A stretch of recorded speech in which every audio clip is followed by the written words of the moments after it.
Venice, a city of marble palaces, miraculously built on a lagoon, a city floating on water.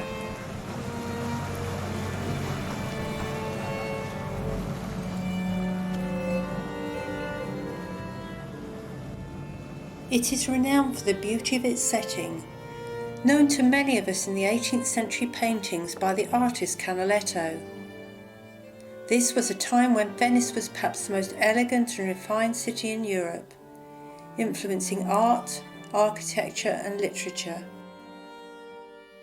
Today perhaps it is better known for the gondolas which carry visitors through its watery canals.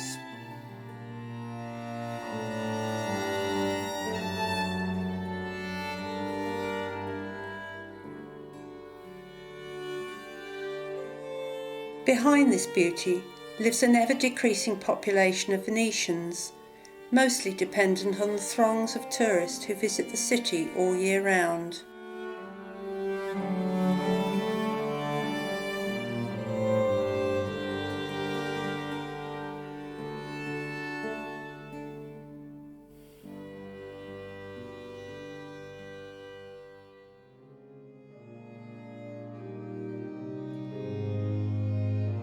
The extraordinary things which make Venice so special also make it a difficult place to live.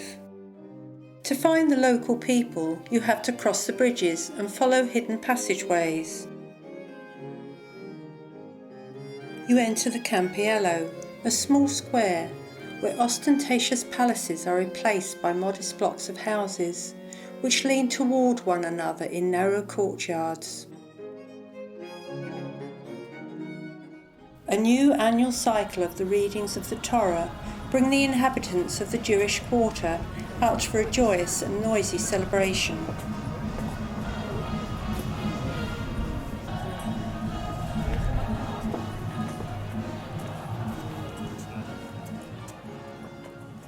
The vaporetto or water buses constantly plough back and forth along the main canals.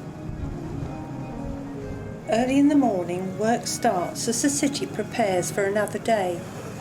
It is almost like going backstage at the opera, with all the preparations before the performance.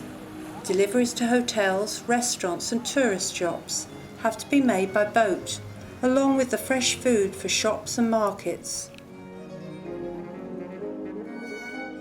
These goods have to be unloaded, then carted through the city, up over rampless stair bridges, which are arched like a cat's back over the water, dodging the emerging tourists as they stop and stare. Garbage has to be collected and taken away out of sight.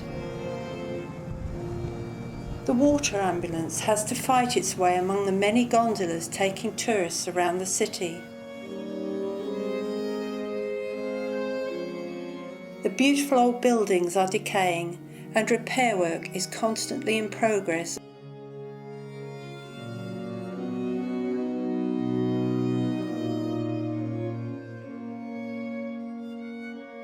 With its vulnerability to high tides and heavy rains, the city can be flooded, leading Venetians and tourists to don high boots and use wooden walkways.